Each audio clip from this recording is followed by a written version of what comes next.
মালয়েশিয়ার শ্রমবাজার পালিয়ে বেড়াচ্ছেন আশাহত কর্মীরা। বাংলাদেশ থেকে যেসব কর্মী কয়েক লাখ টাকা ব্যয় করেও মালয়েশিয়া যেতে পারেননি, তারা এখন পালিয়ে বেড়াচ্ছেন।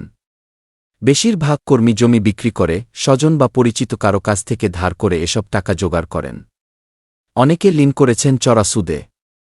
এখন এসব ঋণের টাকা পরিশোধ করতে না পেরে অনাকাঙ্ক্ষিত পরিস্থিতি এড়াতে তারা গা-ঢাকা দিয়ে আছেন। গত ৩১ মে মালয়েশিয়ার শ্রমবাজারে কর্মী প্রবেশ বন্ধ হয়ে যায়।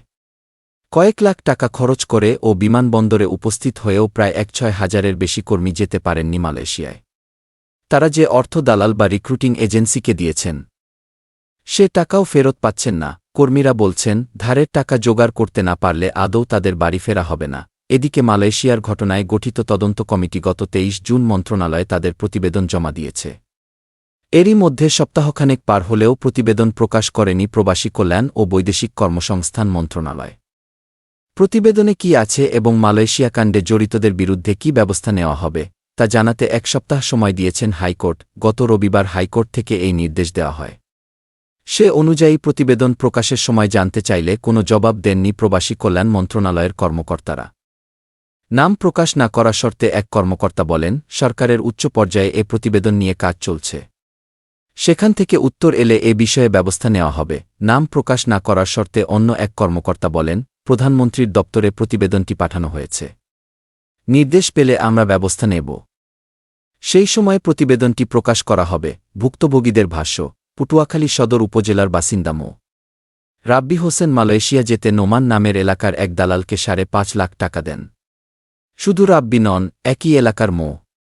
মাসুদ বয়াতি, ইকবাল ও আসাদুল্লাহ নামের আরও ৩ জন একই পরিমাণ অর্থ নোমানকে দেন।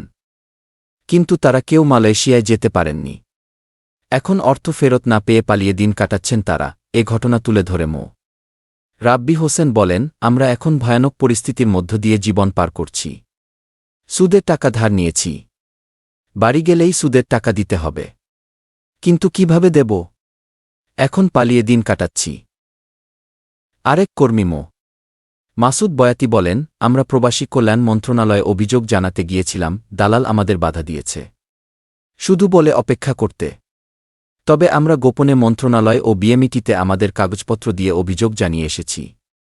বিএমইটি থেকে বলা হচ্ছে, বাড়ি যান, একটা ব্যবস্থা হবে। কিন্তু প্রবাসী কল্যাণ মন্ত্রণালয় থেকে আমাদের কিছু বলেনি।